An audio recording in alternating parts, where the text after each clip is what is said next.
कार्तिकर प्रथम सोमवार कटकर अन्यतम शैवपीठ बाबा धवलेश्वर को दर्शन कले हजार हजार श्रद्धालु।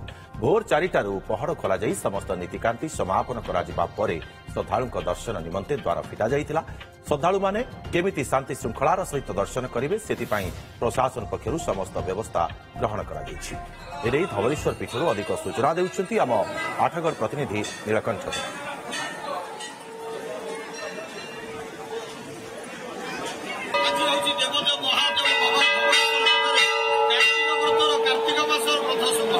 निश्चित बाबा भोर प्रति 4 घटिका समय बाबा द्वार फिटा नीति आरंभ होता 108 घर सुभाषित जल बाबा स्नान कर स्नान पर स्वल्प बेश कर धर्ममास कार्तिक मास होकर मंगल आरती भोग खेचड़ी भोग लगी कर श्रद्धा भक्त मैंने मंदिर भर बाबा को दर्शन कर।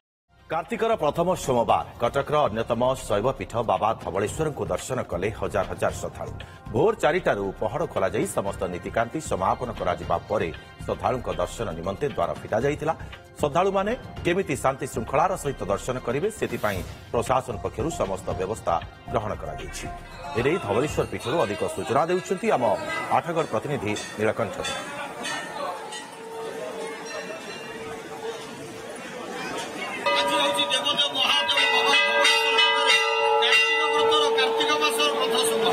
निश्चित बाबा भोर प्रति 4 घटिका समय